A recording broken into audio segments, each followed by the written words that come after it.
Shalom, Bapak Ibu Saudara.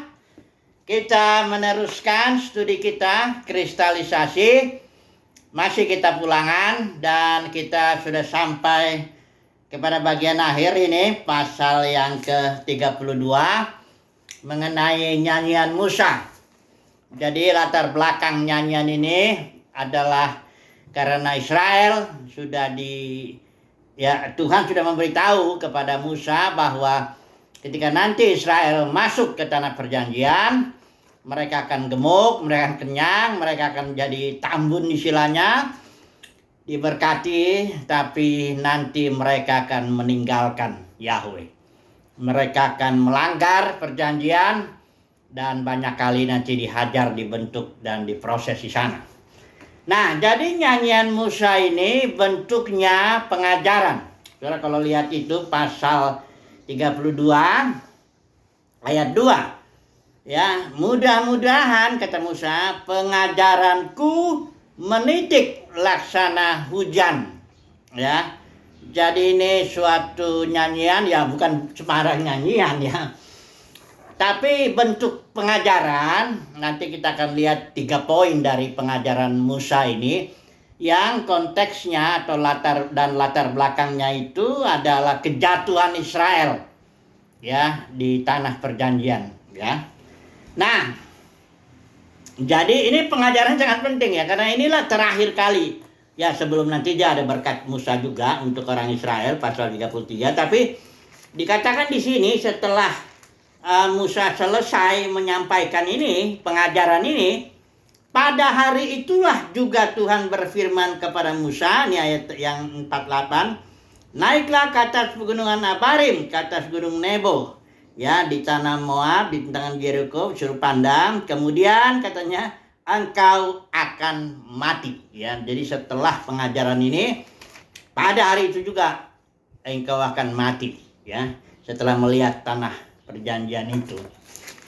Jadi ini pengajaran sangat penting. Dan kita akan mengambil 3 poin daripadanya. Ya, kemudian karena saudara nanti melihat gereja seperti sudah kemarin ya saya bilang bahwa Paulus juga di akhir pelayanannya itu di Miletus, dia bicara kepada para penatua Efesus bahwa gereja akan diserang oleh serigala ganas. Dan akibatnya apa? Beberapa dari kalian pemimpin gereja, para penatua itu akan mengajarkan ajaran palsu, tujuannya menarik murid-murid kepada diri mereka dan memasukkan nanti di sana sesuai Wahyu pasal 2 pasal 3, memasukkan 3 ajaran palsu ini, Jezebel ya, perampasan otoritas Yesus atas gereja dirampas oleh para pemimpin. Kemudian Bileam dagang ya, dan kemudian Nikolaus, dia ini para pemimpin ini bukan hanya memperlengkapi tapi dia menaklukkan, menguasai, memanfaatkan, jadi tarik uangnya juga dan sebagainya. Itulah dia akhirnya denominasi ini. Sifat dasar daripada denominasi itu yang 3 ini ya, pengajaran palsu ini ya. Jadi Paulus, nanti kita akan membandingkan ya pengajaran Musa dengan pengajaran rasul-rasul. Khususnya Paulus tentunya ya, karena Paulus dia mendapat sebenarnya semua ya, semua bukan jadi perjanjian baru itu ada trilogi pengajaran. Yang utama itu Petrus itu untuk orang Yahudi, Paulus untuk bangsa-bangsa lain, dan Rasul Yohanes ketika gereja sudah jatuh ya. Oke, kita langsung aja masuk ke poin pertama mengenai pengajaran Musa ini, nyanyian Musa, yaitu bahwa di ayat yang ketiga dikatakan, sebab nama Tuhan akan kuserukan, berilah hormat kepada Allah kita. Coba dulu kita lihat kalau yang versi ILT ini ya. Ini nama di sini soalnya pasti ILT ini memakai nama Yahweh dan memang itu tepat juga ya. Ulangan 32 ya. Ulangan 32 ini. Mari kita lihat juga ayat yang ketiga. Sebab aku akan menyerukan nama Yahweh dan memuji kebesaran Elohim kita. Ya, jadi ini pertama. Yang kedua, Ayat ke-9, poin kedua kita akan melihat. Dikatakan di sini, tetapi bagian Tuhan ialah umatnya, Yakub ialah milik yang ditetapkan baginya. Artinya, sebagaimana Tuhan kudus, jadi umat itu harus kudus, terpisah semata-mata untuk tujuan, maksud, dan kehendak Yahweh. Kudus itu harus terpisah ya, lawannya umum ya. Kemudian poin ketiga kita akan melihat ayat 15, ini poin yang penting juga ini. Ayat 15 saya bacakan di sini. Kalau ini, lalu menjadi gemuklah Yeshurun, ini Israel, penyebutan untuk Israel juga ya. Dan menendang ke belakang, bertambah gemuk engkau, gendut dan tambun, dan ia meninggalkan Allah di sini ya. Kalau tentu Yahweh yang telah menjadikan dia, ia memandang rendah gunung batu keselamatannya. Nah, kita akan langsung sambil menjelaskan dulu pengajaran Musa ini satu-satu, kita langsung diaplikasikan. Ya, jadi menyeru nama Tuhan itu, Alkitab bilang barang siapa menyeru nama, perjanjian baru ya, ini kan konteksnya perjanjian lama nih, pengajaran Musa. Kita langsung masuk kepada pengajaran rasul-rasul, konteksnya perjanjian baru tentunya ya. Analognya ya. Coba dulu lihat, menyeru nama Tuhan di dalam perjanjian baru itu disebut barang siapa menyeru nama Tuhan dia diselamatkan. Juga di dalam Kisah Para Rasul 4 ayat 12 dikatakan di sana tidak ada nama lain yang diberikan kepada manusia di bawah kolong langit ini yang kita dapat selamat karenanya ya. Itu nama Yesus di situ ya. Kemudian jadi nanti kita akan bahas ini nama. Nah ini sekarang saya ulangi sedikit lagi ya. Nama itu bukan artinya kayak nama saya Irnawan, di mana-mana pun nama saya Irnawan. Kalau nama Tuhan itu tidak punya nama pribadi dalam pengertian seperti manusia. Ya kalau nama pribadi seperti manusia ya itu Yesus itu. Firman menjadi manusia, itulah namanya. Nama pribadi sebagaimana dulu di zaman itu banyak orang Yahudi namanya Yesus ya. Yosua itu artinya Tuhan penolong ya. Tapi Tuhan, nama itu saya sudah bahas ini jadi nggak saya ulang. Nama itu mengungkapkan karakteristik, reputasi, perbuatan-perbuatannya, kemuliaannya ya, semuanya itu ya. Maka itu ketika Tuhan Musa nanya sama Tuhan, siapa namanya kalau aku nanti kalau diutus, Tuhan bilang Ehye Asher Ehye, artinya I am that I am. Aku ada dengan aktif berkarya sebagaimana aku ada. Nggak, itu bukan nama, ya itu suatu karakteristik, suatu keunikan ya daripada Yahweh itu. Makanya namanya ketika tampil dalam Nuh, Elohim, tampil dalam Abraham, El Shaddai, tampil dalam Tuhan perang ya. Tuhan yang El Shaddai feminin, perang cucu, yang ini juga Yahweh, Tuhan perang dan sebagainya. Nah, jadi nama itu adalah reputasi, perbuatan, karakteristik, karakter, dan juga kemuliaan juga di situ ya. Mari kita langsung aja lah ya. Di poin ini menyeru nama Tuhan, kalau dari pengajaran Musa dikatakan di sini bahwa pekerjaannya sempurna ya, 4. Jalannya adil ya, Elohim yang setia, tiada kecurangan, adil dan benar dia. Nah, kalau kita lihat langsung aja dalam konteks kalau perjanjian baru, kalau kita tahu menyeru nama Tuhan itu soal keselamatan dan hanya nama Yesus ya. Di kolong langit ini yang kepadanya kita bisa selamat, maka pengajaran sentral kita harus seperti nyanyian Musa ini ya, yaitu kematian, kebangkitan, kenaikan Yesus, dan juga pencurahan roh dalam arti roh pemberi hayat itu. Karena Yesus datang untuk memberikan hayat. Itu harus menjadi poin utama pengajaran kita. Tidak boleh yang lain. Ya. Karena kalau nanti kita ngajarin pengajaran sukses lah, pengajaran-pengajaran yang berkat-berkat begini, begitu, yang lain-lain ya, nggak bisa. Bahkan Tritunggal nggak bisa begitu. Ya. Ini dulu pengajaran keselamatan ini ya. Karena konteksnya di sini, pengajaran Musa ini konteksnya umat Tuhan udah jatuh. Ya bukan nanti pembicaraan tentang Tritunggal nggak penting, tapi ini masalahnya sentral pengajaran salib aja nggak jelas kok. Nanti kita akan bahas dulu sebentar salib ini ya, karena kalau ini nggak jelas, nggak usah lah cari-cari masalah-masalah yang lain gitu, yang remeh-remeh gitu.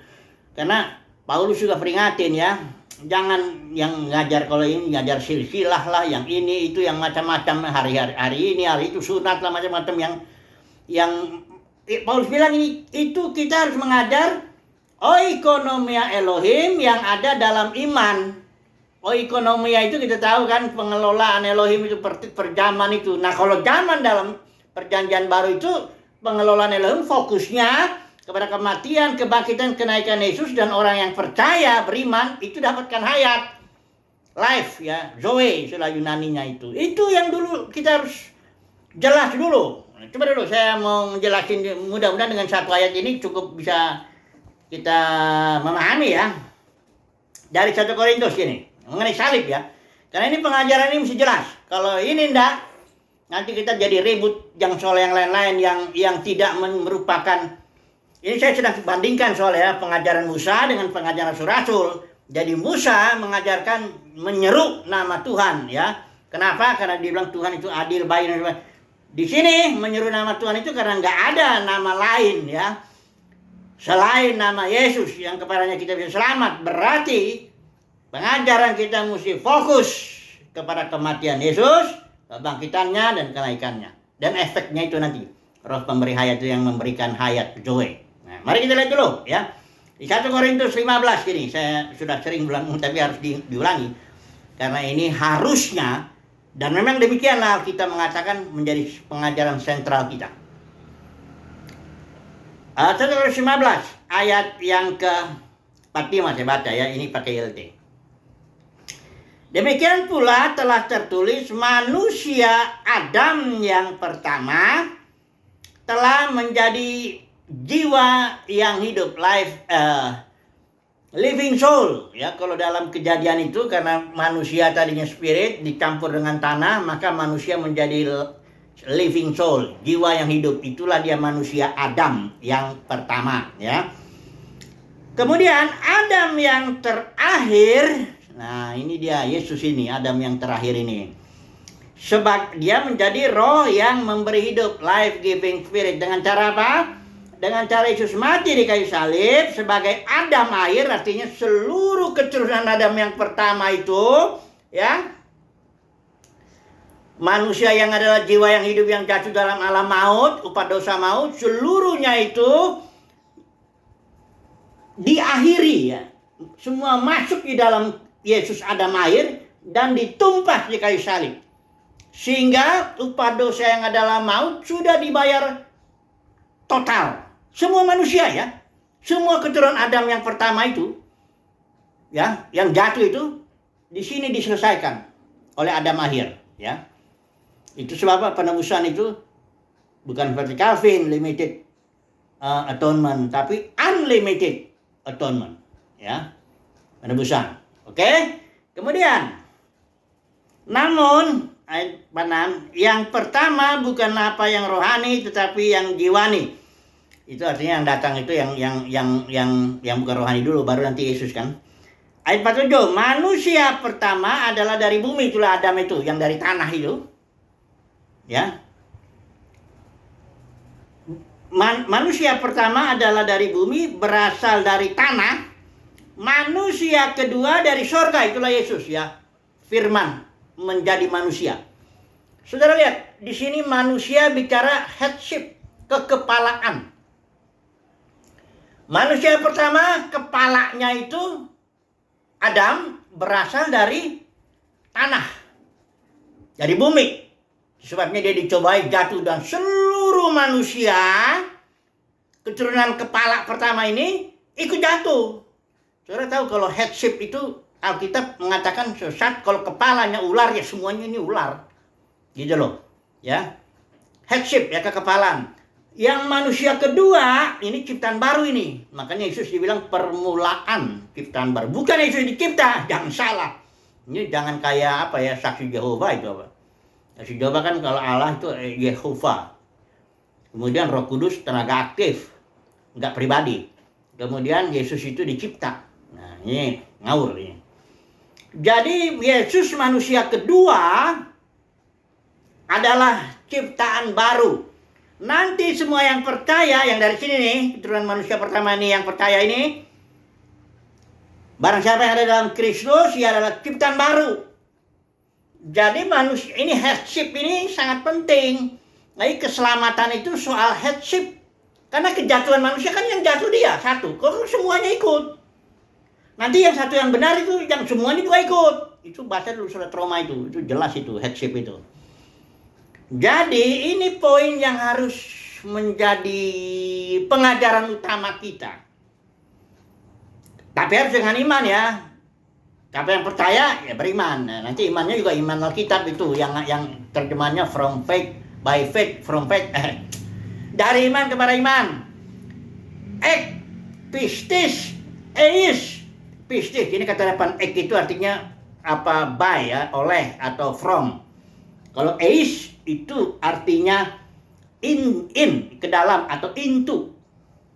Jadi from faith to faith, by faith unto faith. Ini ada progresif.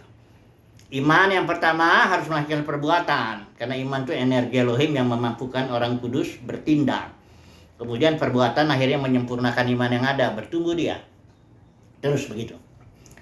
Jadi fokus pengajaran kita mestilah kematian Yesus yang merupakan kematian sebagai Adam akhir yang akan membawa seluruh dosa ini ditumpah habis.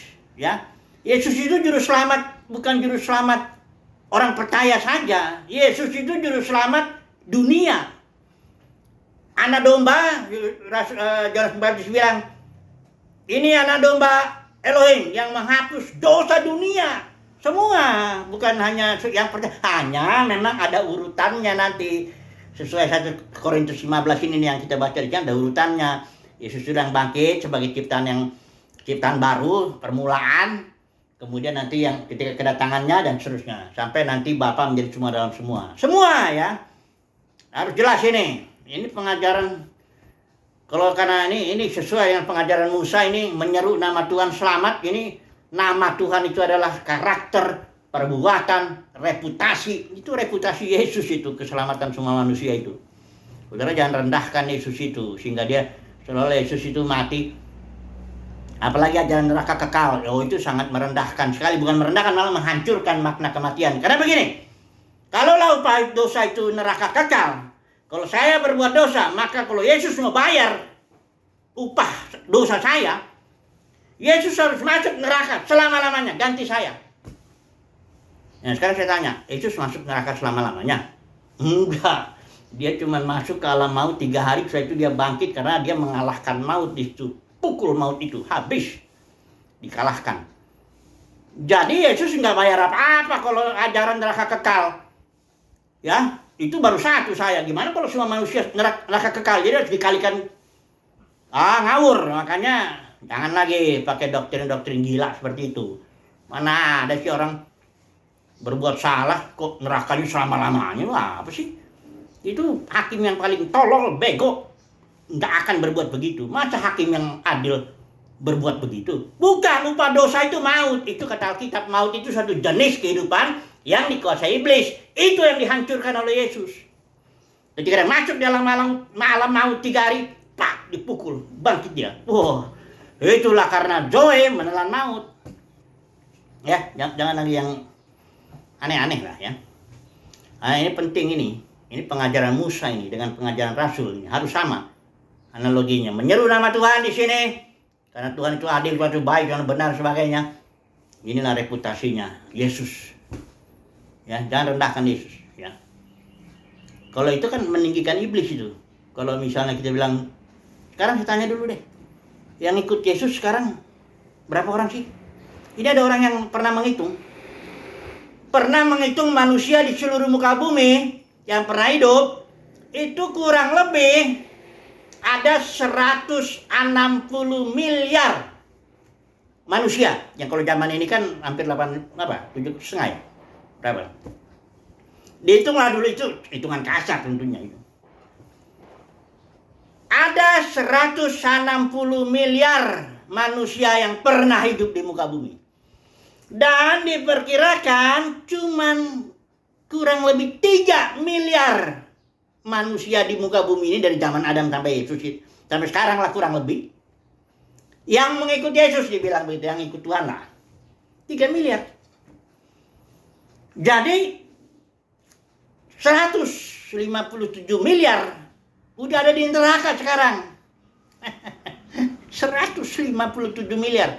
Dan saudara mengajarkan neraka itu kekal selama-lamanya di sana. Kita yang 157 miliar itu dengan iblis. Saya tanya dulu lah, menang siapa? Ini soal pertarungan. Keselamatan soal pertarungan Yesus dengan setan. Keselamatan soal otoritas. Siapa yang berotoritas di situ? Ya, keselamatan bukan soal saudara dan saya, bukan soal keputusan manusia. Oh, saya mau percaya Yesus. Enggak. Kalau Yesus detik ini dia mau selamatkan semua manusia detik ini, semua akan selamat. Semua manusia akan tersungkur di jalan-jalan, semua tersungkur di kafe-kafe, semua menyembah Yesus. Kalau dia mau, detik ini. Karena keselamatan soal otoritas. Yesus bilang, kalau otoritas surga di bumi sudah diberikan kepadaku. Sudah lihat gak Yesus itu kalau di manggil murid? Ikut aku. Ikut. Itu mati Lewi itu yang sedang hitung-hitung duit itu di perpajakan itu. Yesus bilang, ikut. Sudah tahu kalau orang sedang hitung duit mana mau dia. Tapi itulah otoritas. Ini jangan menggambarin Yesus karena ada seorang itu masih anak muda dia. Dia ngetok-ngetok, Yesus itu ngetok-ngetok pintu semua orang ya. Marilah ya, buka pintu. Ya siapa yang mau buka pintu, aku masuk. Kayak pengemis. Jangan merendahkan Yesus ya. Yesus bukan pengemis yang ngetok-ngetok pintu. Enggak. Yesus bilang bukan kamu yang pilih aku. Aku yang pilih kamu. Kalau aku mau detik ini. Detik ini. Sementara saya ngomong nih. Semua manusia tobat diselamatkan. Terjadi. Oke. Sudah ini poin ini. Ini saya waktu yang sedikit ya. Jadi pengajaran kita haruslah fokusnya saat ini, kondisinya soalnya gereja sudah jatuh nih, fokusnya haruslah kematian Yesus, kebangkitan, kenaikannya, dan roh pemberi hidup itu. Jelas dulu ini. Yang poin kedua, umatnya kudus ya. Ini di sini di nyanyian Musa di ayat 11-12 itu dibilang ini bahwa kudus itu supaya kita sesuai Ibrani juga kalau mau mendapat bagian dalam kekudusan Tuhan harus dihajar, didisiplin. Ibrani pasal 12 ini sama dengan di sini nih dibilang nih. Caranya bagaimana Raja Wali ayat 11. Laksana Raja Wali ini karena kalau nggak didisiplin umat Tuhan, nggak dihajar, nggak dibentuk, nggak diproses, nggak bisa kudus. Perhatikan nih, laksana Raja Wali menggoyang bangkitkan isi sarangnya, melayang-layang di atas anak-anaknya, mengembangkan sayapnya menampung seekor, dan mendukungnya di atas kepaknya. Demikianlah Tuhan sendiri menuntun dia. Jadi begini, Raja Wali itu dia selalu bikin sarang di atas, ya, nggak pernah di bawah dia. Anaknya yang masih kecil itu dilempar, dia terbang udah mulai berusaha gitu. Kalau udah mau kena batu, diambil sama Raja Wali itu induknya, naik lagi ke atas. Di sarangnya pun digoyang-goyangin gitu. Dibikin rasa amannya hilang itu Raja Wali itu yang kecil yang sedang diajar. Dia lepas lagi. Dia jatuh. Ini si Raja Wali berusaha ya terus. Begitu berulang-ulang sampai akhirnya Raja Wali ini bisa terbang. Begitulah Tuhan mendidik anak-anaknya supaya kita ambil bagian dalam kekudusan Tuhan. Karena Tuhan kudus. Ini bagian Tuhan umatnya. Tuhan kudus, umatnya mesti kudus juga. Bagaimana caranya kudus? Bagaimana caranya mengambil bagian dalam kekudusan Tuhan? Harus didisiplin. Jadi pengajaran kita harus membentuk umat Tuhan, harus istilahnya jangan dibilang udah tinggal percaya aja. Siapa bilang tinggal percaya? Sekali percaya selamat. percaya masuk surga. Ini jargon-jargon yang model begini ini mesti dibasmi dalam kekristenan ini. Nggak ada itu yang begitu-begitu. Siapa bilang? Tarik satu ayat. Percaya masuk surga, tarik. Yang ada tuh percaya dapat hayat. Hayat itu untuk bertumbuh perlu didisiplin. Perlu dihajar umat Tuhan itu. Ya, jadi jangan nyeneng-nyenengin telinga lah. Memang enak umat Tuhan bilang engkau akan kaya, engkau akan makmur. Tenang aja lah, percaya aja lah. Itu separuh benar loh, malah lebih bahaya. Lebih bagus ngawur sekalian aja daripada separuh benar. Itu bahaya. Jadi bukan hanya percaya, perlu dihajar, dibentuk. Caranya gimana? Rasa aman kita itu kayak anak Raja Wali, dibongkar bangkirkan itu. Zona nyaman, nah ini biasa orang bilang zona nyaman. Saudara dan saya, kalau memang kita umat yang bukan hanya dipanggil ya, tapi dipilih, saudara dan saya tidak akan pernah aman secara manusiawi ya, hidup kita. Nggak. Saya sih sudah hampir 45 tahun nih, 44 tahun lah dari tahun 78. Dibongkar bangkirkan hidup saya. Ya, tadinya sih saya cukup aman juga dalam arti, saya bisa memuaskan keinginan daging saya, nggak terganggu. Begitu Tuhan datang, panggil, pilih saya, udah. Hidup menjadi masalah. Dibongkar bangkirkan terus. Zona aman saya, udah mulai ada aman, dihajar lagi. Supaya terus ada masalah. Supaya terus tidak nyaman. Bongkar bangkir. Tapi saya terpaksa belajar ini. Belajar terbang, mau nggak mau hancur nggak? Yang nggak mau lah. Jadi dipaksa. Nanti kalau udah nggak tahan, Tuhan tolong. Ya, udah terasa aman sedikit, goyang lagi. Itu sama seperti kalau anggur itu, Moab hidup aman itu ada di kitab Yesaya ya. Hidup aman, jadi cita rasanya sama, nggak berubah ya. Nggak terasa kekudusan Tuhan tuh nggak terasa. Karena hidupnya aman. Dia di atas endapan. Kalau anggur mau bikin anggur enak, diam dulu, setelah itu dituang lagi. Nggak aman tuh. Setelah itu dijamin lagi, dituang lagi, terus. Begitulah caranya bikin anggur supaya mantap. Supaya cita rasanya itu enak. Kalau saudara dan saya sebagai umat pilihan Tuhan, pastilah seperti anggur itu. Dituang terus menerus. Hidupmu tidak aman. Makanya jangan berdoa-berdoa meminta aman deh. Tuhan tolong. Makanya banyak khotbah-khotbah itu dalam doa kekristenan mengajari orang, engkau diberkati, tidak ada masalah gitu. Ini dia. Ya, nggak ada itu. Itu khotbah-khotbah menyenangkan telinga bagi orang-orang yang hanya dipanggil, bukan yang dipilih. Kalau umat pilihan Tuhan, engkau seperti Ibrani 12 itu, bukan anak gampang, bukan anak yang dipanggil doang, bukan, tapi anak beneran. Engkau akan dihajar, dibentuk sampai kita menjadi cita rasa kita ada kekudusan Tuhan lah di situ. Ya, yang terakhir coba ya. Ini meninggalkan ya, setelah gemuk ya, setelah kaya Israel ini, dia jatuh. Ini juga harus menjadi peringatan kita. Ya, kalau jangan ingin kaya. Kalau jadi kaya karena kita rajin kerja, umat Tuhan ya nggak apa-apa. Jadi kaya mah nggak dosa. Orang kalau kerja rajin, kerja sungguh-sungguh, bisa dipercaya, ya pasti kaya lah. Dia kerja terus gitu semangat. Mana ada karyawan yang begitu nggak diangkat? Pasti dipromosikan. Kalau jadi kaya itu nggak ada salahnya. Tapi kalau ingin kaya, udah. Alkitab bilang, bukan saya, 1 Timotius 6 itu. Barang siapa yang ingin kaya, ada 4 akibatnya. Masuk ke dalam, menyimpang dari iman dan sebagainya. Hati-hati ya, di sini. Karena ini Israel setelah gemuk, setelah hebat, dia baru dia. Ini banyak nih kesaksian kan, aduh nih batu. Kalau lagi susah, kayak Daud juga itu gitu. Lagi susah dikejar-kejar Saul, dia memuji-muji Tuhan, bikin mazmur yang bagus ya. Tapi begitu sudah jadi raja, udah mulai dia agak lengah dia kan. Suruh Yoab perang sana. Nah, dia jalan-jalan aja di atas soto. Lihat dia perempuan cantik itu mandi ini. Intinya begitulah ya. Kesimpulannya apa? Kesimpulannya awasi dirimu, awasi ajaranmu. Sesuaikanlah ajaran kita dengan nyanyian Musa, karena sama sekali itu. Artinya Analog ini sama. Musa mengajarkan pengajarannya dengan konteks Israel mau jatuh. Sekarang dalam kekristenan kita ini gereja sudah jatuh. Pengajaran kita mesti begini.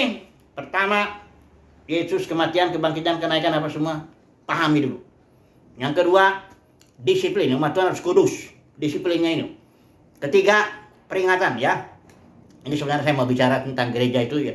Jangan menarik murid, jangan ngajar yang palsu, cari perpuluhan, buah sulam, macam-macam. Ya. Dari intinya udahlah. Kesimpulan, awasi dirimu sendiri dan awasi ajaranmu. Haleluya. Amin.